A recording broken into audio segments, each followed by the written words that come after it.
Christian Koulouba, le rapport 2023 faisant état de mise en œuvre des recommandations des Assises nationales de la refondation a été remis ce matin au président de la transition, colonel Assimi Goïta.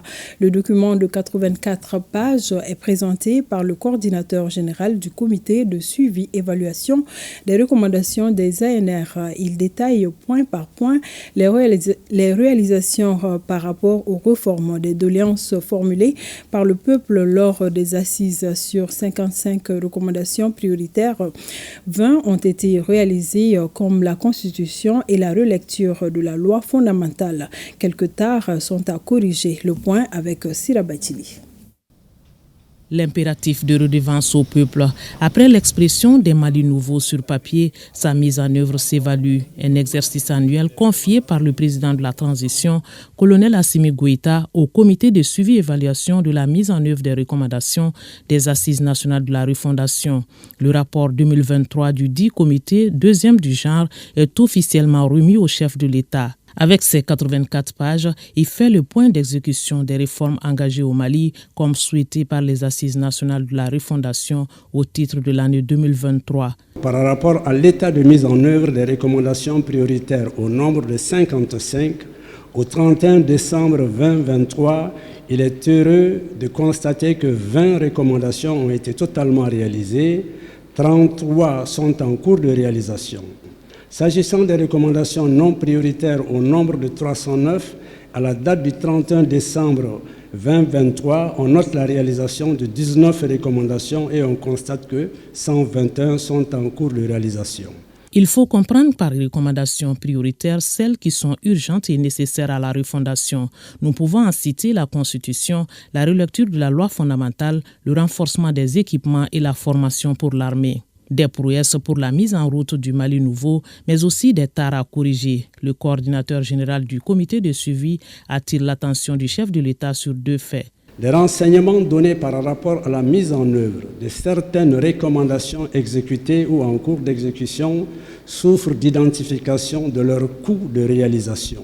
Aussi, autant le comité indépendant salue les interactions avec le personnel technique des départements ministériels, autant le sincère déplore les vieux réflexes de défense de certains responsables de structures, à savoir le manque de concertation sur les actions inscrites dans le cadre stratégique de la refondation, la non-disponibilité de certains cadres, la lenteur dans le processus de précision des points focaux chargés du relais d'information. Dans son intervention, le président de la transition a rappelé sa vision à travers les différents forats organisés au Mali et l'impérieuse nécessité de la mise en œuvre des différentes recommandations. Les différents forats tenus depuis le début de la transition ont, après un diagnostic sans complaisance des maux qui minent notre nation, poser les fondements du Mali croix à travers des recommandations pertinentes. Les recommandations des Assises nationales de la refondation, faut-il les rappeler, étaient au nombre de 517. Elles ont servi de base pour l'élaboration par le gouvernement des cadres stratégiques de la refondation de l'État. Dans ces documents, les actions répertoriées avaient été réparties en 3 catégories, notamment 55 actions prioritaires, 153 actions prioritaires complémentaires et 309 actions non prioritaires pour la période de la transition. Le chef de l'État de confier que les conclusions du dialogue intermalien seront soumises au dit comité pour le suivi avec d'autres membres qui seront désignés.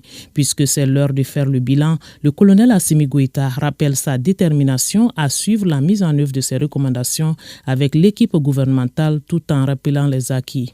Je me réjouis de constater qu'en termes de bilan, sur les 55 actions prioritaires, 20 ont été réalisées au 31 décembre 2023, soit 36,36%. Les actions prioritaires en cours de réalisation au 31 décembre 2023 sont au nombre de 33, soit 60%. Il reste encore 2 recommandations prioritaires qui n'ont pas encore connu un début de mise en œuvre, à savoir la mise en place d'un juge des libertés et de la détention, et la création d'une structure de suivi et évaluation de la performance des activités du gouvernement. L'alarme sonne donc et il faut agir. Pas question de décevoir le peuple qui fonde beaucoup d'espoir sur ces réformes pour un Mali nouveau, même si les recommandations primaires se concrétisent au rythme voulu. Le président de la transition rappelle l'urgence et la nécessité de ces recommandations pour la refondation, d'où la création du comité de suivi et évaluation qui est indépendant dans le but d'avoir des résultats probants. Vous devez continuer à travailler avec rigueur et identifier tous les problèmes, quelle que soit leur nature, pour pouvoir agir sur leurs causes et faire en sorte que la volonté du peuple puisse s'accomplir. Le peuple malien, dont je salue la résilience, est attentif à tout ce qui se passe dans l'environnement national et international.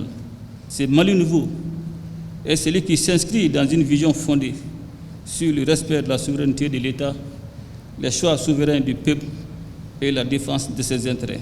C'est au prix des efforts constants de tous que nous atteindrons notre objectif global qui est d'apaiser le Mali, le rendre fort et prospère. Un Mali fort et prospère au goût des Maliens. En tout cas, les réformes voulues par les Assises nationales de la refondation visent à changer l'ossature politique pour une gouvernance retouchée et bien adaptée à l'aspiration du peuple.